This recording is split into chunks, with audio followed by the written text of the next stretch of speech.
Well, hey family, this is Darlene. Wanted to thank you for stopping by the Jury by BDK YouTube channel. I know you didn't come here for a sermon. So here's the video, and we'll talk Well, hey later. family, this is Darlene sitting here working on some evil eye bracelets. Real quick, did anybody catch the how to sell on the Walmart marketplace webinar?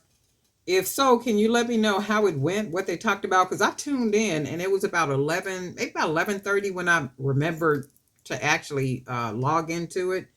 And when I logged into it, it was a little difficult to understand. It almost sounded like they were already that they were talking to vendors who were already sellers on the platform.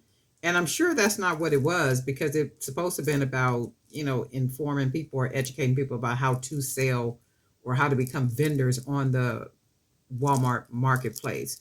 So I missed it. I don't know if they're going to send out a recording or what. I'll check my email later on to see if I got something. But if you tuned in, let me know, how it went, what they talk about and all that good stuff. Because it was one of them kind where I thought, well, you got to catch this one from the very beginning to understand what they're talking about. So I was in there for all of maybe 5 minutes and then I logged out. So it didn't work out for me as far as the way that I logged in, the time I logged in.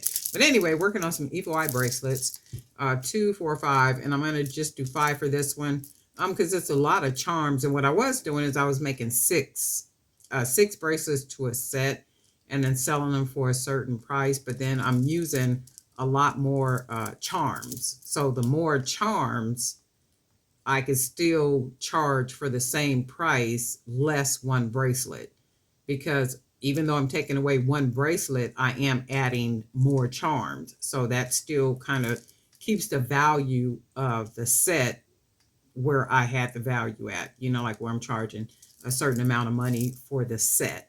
So it all works out. And I like it with a lot of charms. I like the bracelets with a lot of charms. It just adds like that really free boho artistic look.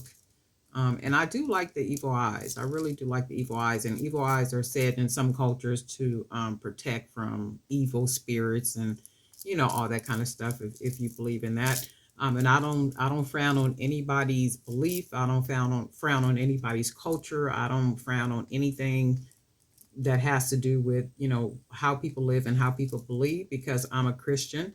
I believe in God. I believe in the Alpha and the Omega. And I believe He's the beginning and the end. I believe He created all things. I believe that the world was once destroyed with water. I believe all that.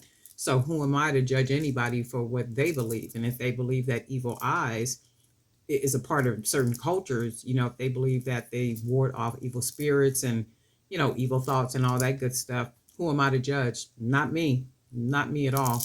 And in fact, I love the way, they look on different pieces. And one thing on Amazon is one of the best sellers from my store is the evil eye and that what is that hand, the hamsa called hand, that hand evil eye. So those are the top sellers in my Amazon store, the evil eyes and that other and those other beads. So this is really nice. I really like the way this look. I'm going to go ahead and put these on a couple of websites after I make the video. But anyway, Darling Knife for Drip by BDK. But if any of you attended that Walmart webinar, let me know what they talked about and if it made any sense to you. All right, and we'll talk.